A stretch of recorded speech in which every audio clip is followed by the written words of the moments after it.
بسم اللہ الرحمن الرحیم۔ السلام علیکم۔ Welcome my channel Fatima Zahra voice. میرے معزز سامعین اکرام، پچھلی ویڈیو میں ہم نے آپ کو بتایا تھا نبی پاک صلی اللہ علیہ وآلہ وسلم کے معجزات کے بارے میں اور قریش کے مطالبات کے بارے میں۔ آج کی ویڈیو میں ہم آپ کو بتائیں گے کہ دو یہودی عالموں نے مشرکین کے پاس اپنے دو آدمی بھیجے نبی پاک صلی اللہ علیہ وآلہ وسلم سے 3 سوالات کے جوابات جاننے کے لیے۔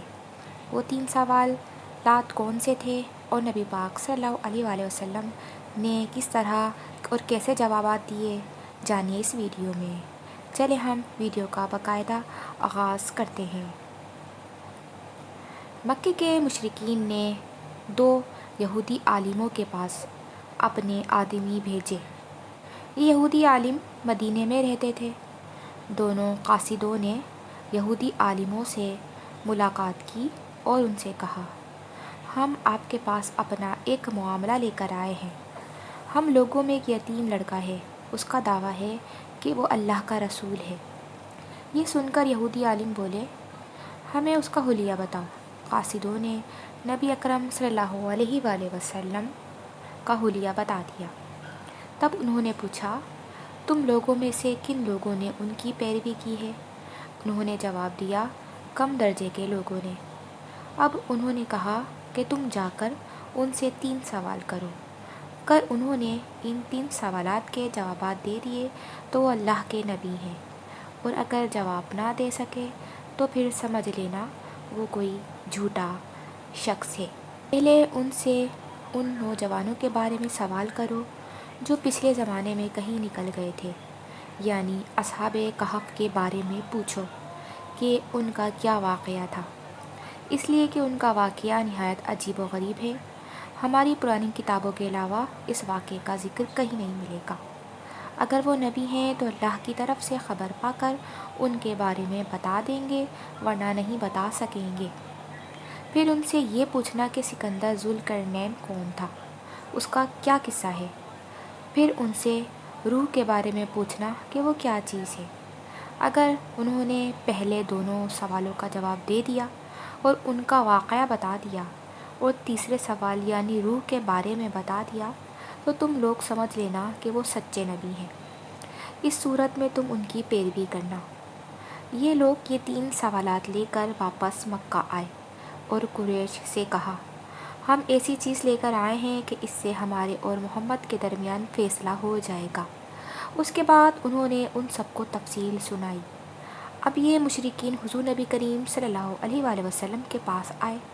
انہوں نے آپ سے کہا، اے محمد، اگر آپ اللہ کے سچے رسول ہیں تو ہمارے 3 سوالات کے جوابات بتا دیں۔ ہمارا پہلا سوال یہ ہے کہ اصحاب کہف کون تھے، دوسرا سوال ہے کہ ذوالقرنین کون تھے، اور تیسرا سوال ہے کہ روح کیا چیز ہے۔ آپ نے ان کے سوالات سن کر فرمایا، میں ان سوالات کے جوابات تمہیں کل دوں گا۔ نبی اکرم صلی اللہ علیہ وآلہ وسلم نے اس جملے میں انشاءاللہ نہ فرمایا، یعنی یہ نہ فرمایا کہ انشاءاللہ میں تمہیں کل جواب دوں گا۔ قریش آپ کا جواب سن کر واپس چلے گئے۔ حضور نبی کریم صلی اللہ علیہ وآلہ وسلم وحی کا انتظار کرنے لگے، لیکن وحی نہ آئی۔ دوسرے دن وہ لوگ آ گئے، آپ انہیں کوئی جواب نہ دے سکے۔ وہ لوگ باتیں کرنے لگے۔ انہوں نے یہ تک کہہ دیا کہ محمد کے رب نے انہیں چھوڑ دیا۔ ان لوگوں میں ابو لہب کی بیوی جمیل بھی تھی، اس نے بھی یہ لفظ کہے، میں دیکھتی ہوں کہ تمہارے مالک نے تمہیں چھوڑ دیا ہے اور تم سے ناراض ہو گیا ہے۔ نبی اکرم صلی اللہ علیہ وآلہ وسلم کو قریش کی یہ باتیں بہت شاق گزریں۔ آپ بہت پریشان اور غمگین ہو گئے۔ آخر جبرائیل علیہ السلام سورہ کہف لے کر نازل ہوئے۔ اللہ تعالیٰ کی طرف سے آپ کو ہدایت کی گئی، اور آپ کسی کام کی نسبت یوں نہ کہا کیجیے کہ اس کو کل کر دوں گا، مگر اللہ کے چاہنے کو ملا لیا کیجیے، یعنی انشاءاللہ کہا کیجیے۔ آپ بھول جائیں تو اپنے رب کا ذکر کیا کیجیے اور کہہ دیجیے کہ مجھے امید ہے میرا رب مجھے نبوت کی دلیل بننے کے اعتبار سے اس سے بھی نزدیک تر بات بتا دے گا۔ سورہ کہف۔ مطلب یہ تھا کہ جب آپ یہ کہیں کہ آئندہ فلاں وقت پر میں یہ کام کروں گا تو اس کے ساتھ انشاءاللہ ضرور کہا کریں۔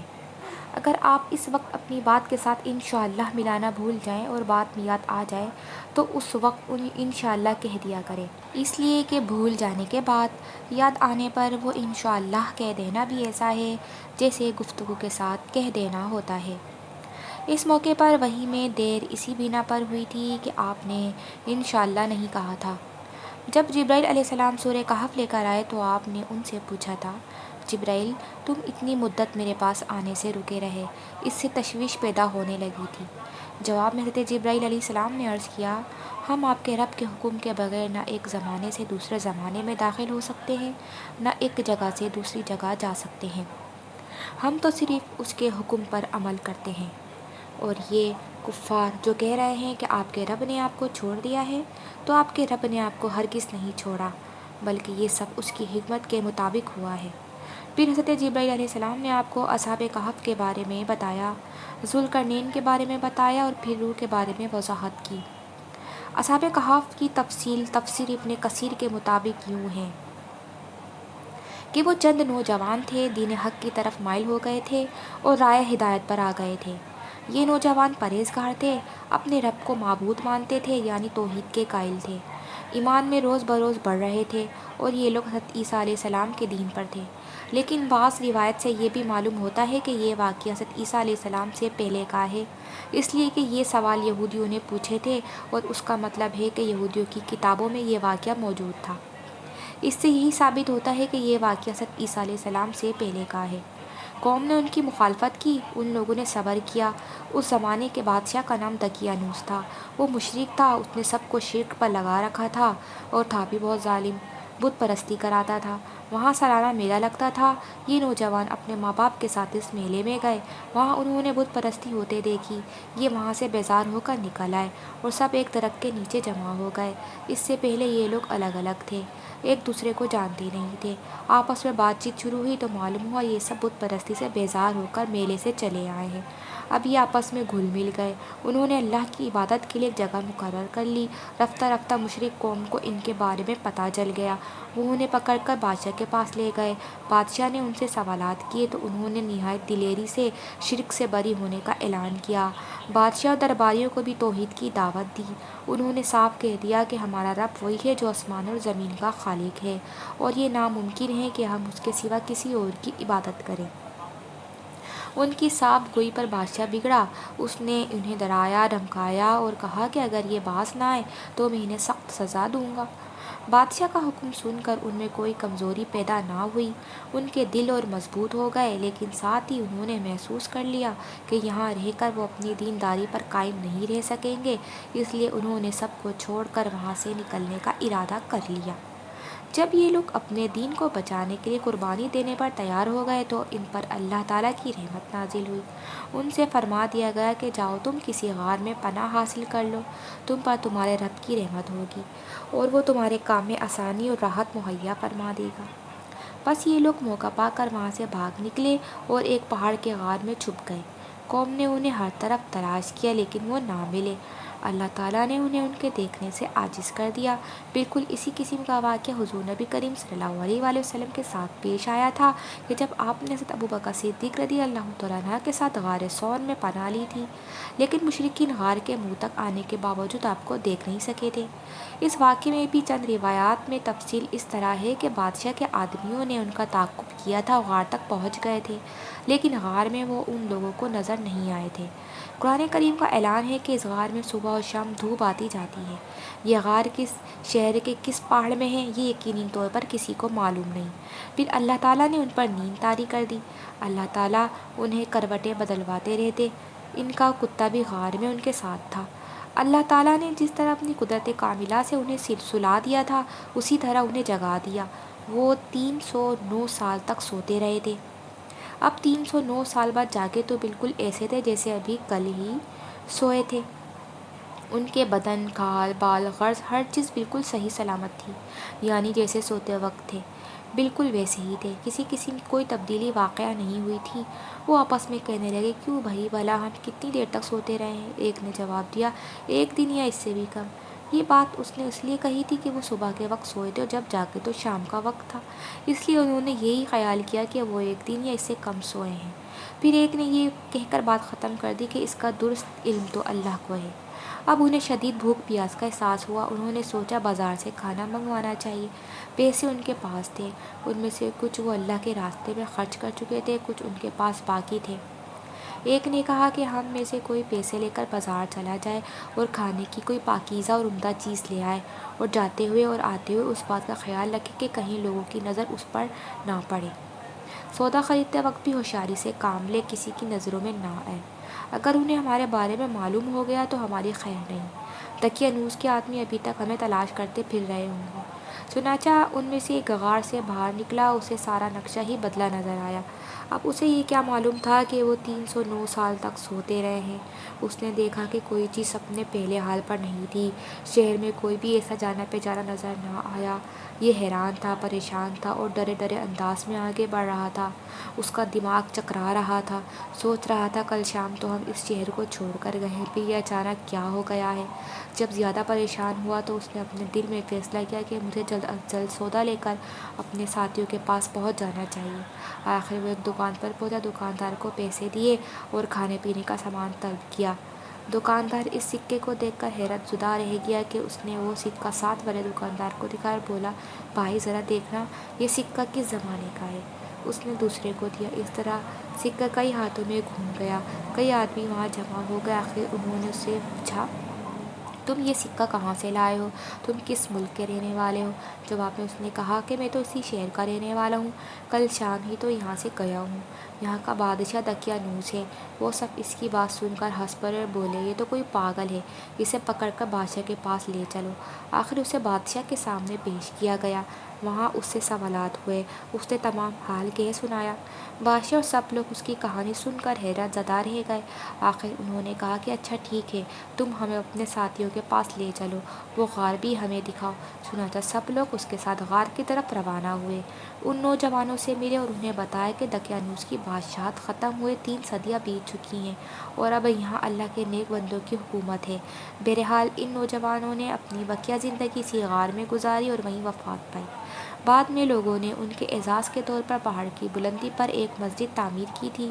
ایک روایت یہ بھی ہے کہ جب شہر جانے والا پہلا نوجوان لوگوں کو لے کر غار کے قریب پہنچا تو اس نے کہا کہ تم لوگ یہیں ٹھہرو، میں جا کر انہیں خبر کر دوں۔ اب یہ ان سے الگ ہو کر غار میں داخل ہو گیا، ساتھ ہی اللہ تعالیٰ نے ان پر پھر نیند طاری کر دی۔ بادشاہ اس کے ساتھی اسے تلاش کرتے رہ گئے، نہ وہ ملا اور نہ ہی وہ غار انہیں نظر آیا۔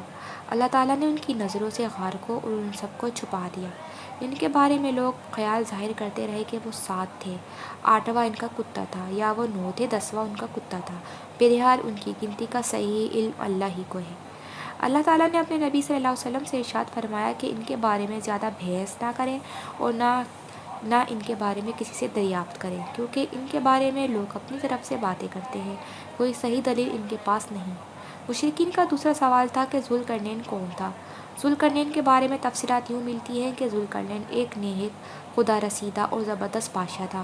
انہوں نے 3 بڑی مہمات سر کی۔ پہلی مہم میں وہ اس مقام تک پہنچے جہاں سورج غروب ہوتا ہے۔ یہاں انہیں ایک ایسی قوم ملی جس کے بارے میں اللہ نے انہیں اختیار دیا کہ چاہیں تو اس قوم کو سزا دیں، چاہے تو ان کے ساتھ نیک سلوک کریں۔ ذوالقرنین نے کہا کہ جو شخص ظالم ہے ہم اسے سزا دیں گے اور مرنے کے بعد اللہ تعالیٰ بھی اسے سزا دے گا، البتہ مومن بندوں کو نیک بدلہ ملے گا۔ دوسری مہم میں وہ اس مقام تک پہنچے جہاں سے سورج طلوع ہوتا ہے۔ وہاں انہیں ایسے لوگ ملے جن کے مکانات کی کوئی چھت وغیرہ نہیں تھی۔ تیسری مہم میں وہ 2 گھاٹیوں کے درمیان پہنچے۔ یہاں کے لوگ ان کی بات نہیں سمجھتے تھے۔ انہوں نے اشاروں میں یا ترجمان کے ذریعے یاجوج ماجوج کی تباہ کاریوں کا شکوہ کرتے ہوئے ان سے درخواست کی کہ وہ ان کے اور یاجوج ماجوج کے درمیان بند بنا دیں۔ ذوالقرنین نے لوہے کی چادریں منگوائیں، پھر ان سے ایک دیوار بنا دی، اس میں تانبا پگھلا کر ڈالا گیا۔ اس کام کے ہونے پر ذوالقرنین نے کہا کہ یہ اللہ کا فضل ہے کہ مجھ سے اتنا بڑا کام ہو گیا۔ قیامت کے قریب یاجوج ماجوج اس دیوار کو توڑنے میں کامیاب ہو جائیں گے۔ ذوالقرنین کے بارے میں مختلف وضاحتیں کتابوں میں ملتی ہیں۔ قرنین کے معنی 2 سمتوں کے ہیں۔ ذوالقرنین دنیا کے 2 کناروں تک پہنچے تھے، اس لیے انہیں ذوالقرنین کہا گیا۔ بعض نے کرن کے معنی سینگ کے لیے ہیں، یعنی 2 سینگوں والے۔ ان کا نام سکندر تھا، لیکن یہ یونان کے سکندر نہیں ہے جسے سکندر اعظم کہا جاتا ہے۔ یونانی سکندر کافر تھا، جبکہ یہ مسلم اور ولی اللہ تھے۔ یہ سام بھی نوح علیہ السلام کی اولاد میں سے تھے۔ خضر ان کی فوج کا جھنڈا اٹھانے والے تھے۔ تیسرے سوال یعنی روح کے بارے میں اللہ تعالیٰ نے ارشاد فرمایا، یہ لوگ آپ سے روح کے بارے میں پوچھتے ہیں، آپ فرما دیجئے کہ روح میرے رب کے حکم سے قائم ہے، یعنی روح کی حقیقت اسی کے علم میں ہے، اس کے سوا اس کے بارے میں کوئی نہیں جانتا۔ روح کے بارے میں یہودیوں کی کتابوں میں بھی بالکل یہی بات درج تھی کہ روح اللہ کے حکم سے قائم ہے، اس کا علم اللہ ہی کے پاس ہے اور اس نے اپنے سوا کسی کو نہیں دیا۔ یہودیوں نے مشرکوں سے پہلے ہی کہہ دیا تھا کہ اگر انہوں نے روح کے متعلق کچھ بتایا تو سمجھ لینا وہ نبی نہیں ہے، اگر صرف یہ کہا کہ روح اللہ کے حکم سے قائم ہے تو سمجھ لینا کہ وہ سچے نبی ہیں۔ آپ نے بالکل یہی جواب ارشاد فرمایا۔ سامعین کرام، یہاں ایک واقعہ اور بھی سن لیں کہ جب مسلمانوں نے ہندوستان فتح کیا تھا تو ہندو مذہب کا ایک عالم مسلمان عالموں سے مناظرہ کرنے کے لیے آیا۔ اس نے مطالبہ کیا کہ میرے مقابلے میں کسی عالم کو بھیجو۔ اس پر لوگوں نے امام رکن الدین کی طرف اشارہ کیا۔ اب اس ہندوستانی نے ان سے پوچھا کہ تم کس کی عبادت کرتے ہو؟ تو انہوں نے جواب دیا کہ ہم اس اللہ کی عبادت کرتے ہیں جو سامنے نہیں ہے۔ اس پر اس ہندی عالم نے پوچھا کہ تمہیں اس کی خبر کس نے دی؟ امام رکن الدین بولے کہ حضرت محمد صلی اللہ علیہ وآلہ وسلم نے۔ اس پر اس ہندی نے کہا کہ تمہارے پیغمبر نے روح کے بارے میں کیا کہا ہے؟ تو امام بولے یہ روح میرے رب کے حکم سے قائم ہے۔ اس پر اس ہندی عالم نے کہا کہ تم سچ کہتے ہو، اور پھر وہ مسلمان ہو گیا۔ میرے معزز سامعین، اس سے اگلے واقعات آپ ہماری اگلی ویڈیو میں ضرور ملاقات کیجیے گا۔ جب تک کے لیے اللہ حافظ، شکریہ۔